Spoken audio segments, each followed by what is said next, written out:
After finishing up my Arizona Sunshine 2 review, I've been playing LEGO Bricktales for about 3 hours, and so far it's a really enjoyable experience on Quest 3. The pace of LEGO Bricktales is slower and lends itself as a relaxing game more than anything as you control your LEGO character with your joysticks. It's incredibly fun to build LEGOs and traverse the LEGO universe in VR as it comes to life. There is a story and you basically just run around solving puzzles, building bridges and helicopters, but it's not something like a LEGO Star Wars or Batman where you interact with every player and fight, and it's a fully fledged campaign. It's more of a relaxing puzzle game with Legos more than anything. With building structures or vehicles, it does have a structure rigidity check where it has to be sturdy enough and not break itself while a robot crosses to the other side. With building, you are limited to certain pieces and it's up to you to solve or creatively design the best build you can do. After finishing the build, you can see your structure enter the LEGO world. So far, it's a great chill game to burn time while still challenging sometimes, and if you want to get creative with the design of your builds, you can. Priced at $30 and being 1.19 gigabytes, it's a pretty solid launch. Some of the issues currently are performance. When going into mixed reality mode, it's significantly worse than in VR mode, where you are secluded from everything. LEGO Bricktales on Quest 3 does look really sharp and good. On Quest 2, everything looks more blurry and the aliasing is really noticeable, switching between both headsets. The game doesn't run at a native frame rate. It uses application space warp, so it renders half the frames of said target. So instead of 72 Hz, it runs at 36 Hz without losing image quality. But there is slight ghosting with moving your head or moving the worlds. I am picky about how certain games implement application space warp, but in a stationary game like LEGO Bricktales, it's fine since it requires little to no movement. Sometimes the game spikes to 100%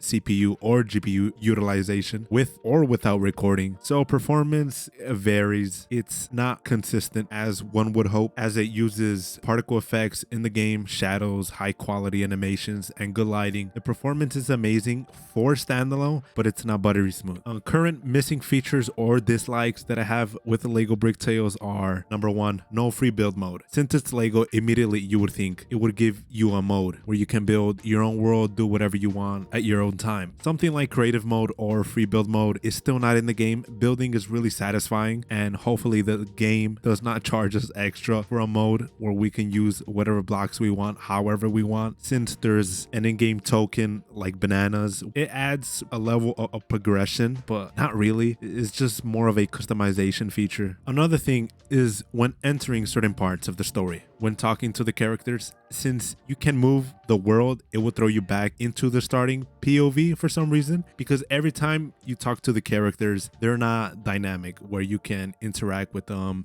do missions with them, move with them.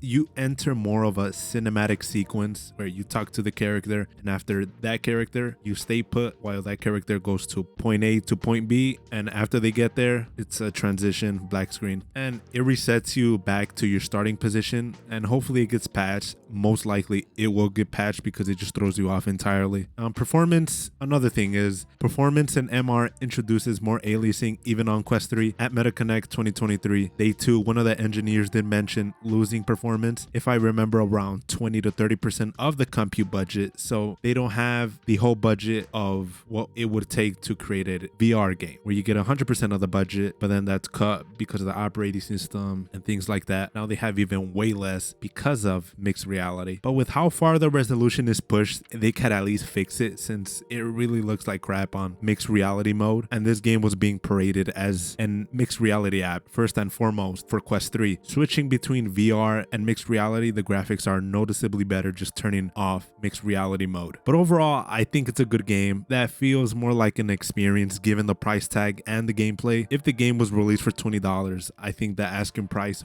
would be better. If you are into Legos like me, or even if you aren't, you can easily get into. Showing friends or family with an IP like Legos, it's immediately recognizable what it is and what to do in the app, so you don't have to explain it to them. Hopefully it gets continued support, as the dev is responsible for games like Ghost Giant, but overall they make small indie games, and I think this is just a stepping stone for them at least. And yeah, if you enjoyed the short impressions that I have of the game so far and you like the video, leave a like, dislike, comment, and sub. Until the next video, bye.